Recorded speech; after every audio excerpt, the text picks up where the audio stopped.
Good morning mga kamems. So, tatalakay po natin ngayon kung ano yung inauthentic behavior. Ano nga ba yung inauthentic behavior? In the words of inauthentic, so pagkakaintindi po natin nito is hindi tunay na pag-uugali. Di ba po? So, when you say inauthentic, hindi tunay na ipinapakita sa publiko. O yung nagpre-pretend ka lang na ikaw yung artista na yan at gumagamit ka ng ibang pangalan o katauhan.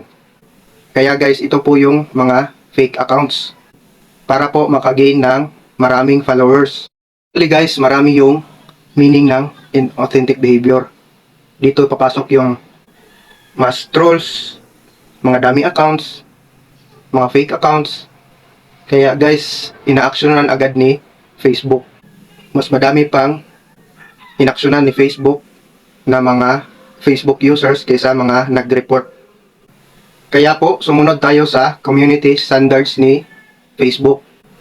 Paano nga ba natin makikita yung community standards ni Facebook? Madali lang guys. Yung natuturo ko ng mga big creators is yung may mga professional mode guide na sila.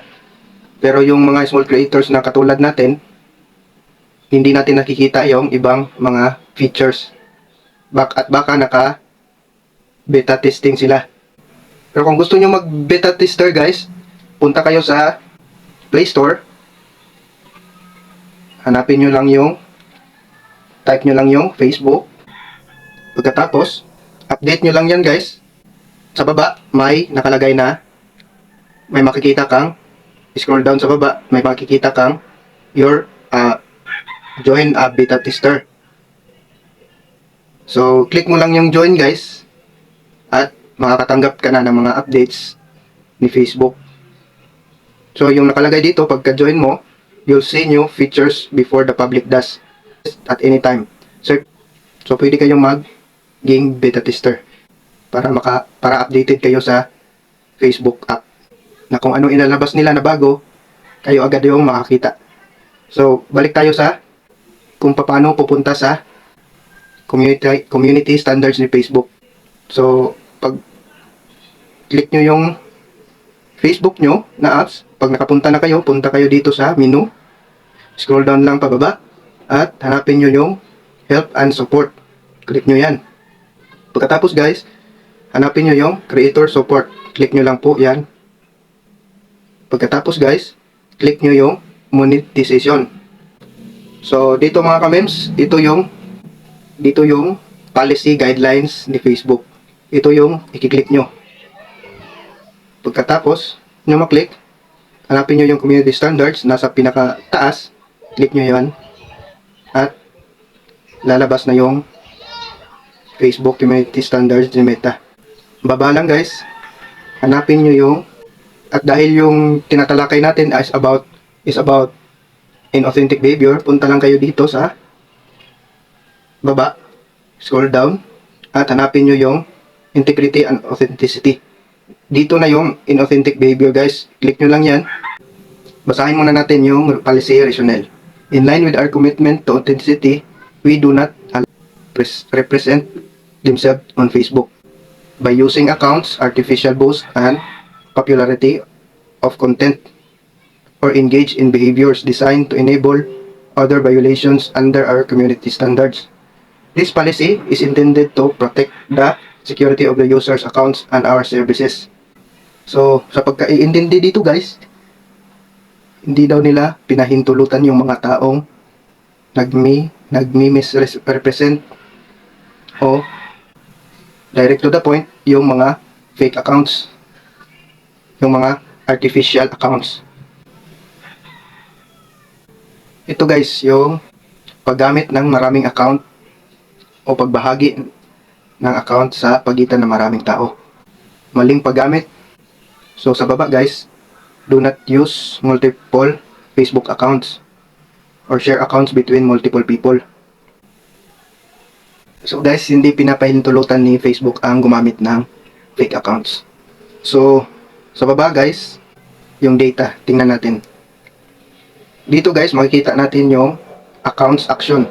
number of pieces of violating accounts that we took action on. How many fake accounts did we take action? So, in 2018 guys, kunti pa lang yung naggagawa ng fake accounts. Nag-boom siya noong 2019. Halos 2.2 billion fake accounts from January to March 2019. So, sobrang laki guys. So, dito naman, hanggang 2020, bumaba siya ng bagya. So, mga nasa 1.3 billion na lang. Pagpasok ng 2021, tumaas ulit siya. Naging 1.8 billion yung mga fake accounts na na-actionan ni Meta. So, bumaba ulit siya guys hanggang 2022 at bumaba hanggang 2023. So, pag ganyan guys, marami nang tinatrabaho si Facebook. So, tinutulungan ng AI si Facebook na mag-determine ng mga fake accounts. And I'm sure, hindi lang AI, pati na rin mga nagtatrabaho sa Facebook. So, madami-dami na sila guys. Kaya, yung mga fake accounts, bumaba. Dito tayo, how we calculate.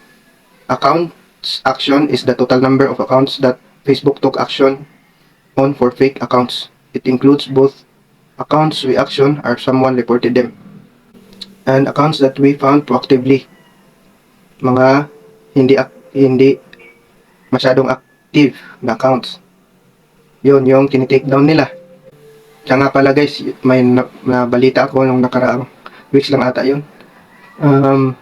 Ganun din si Google. Tinitake down nila yung mga email ad na hindi masyado ginagamit. Ganito rin kay Meta.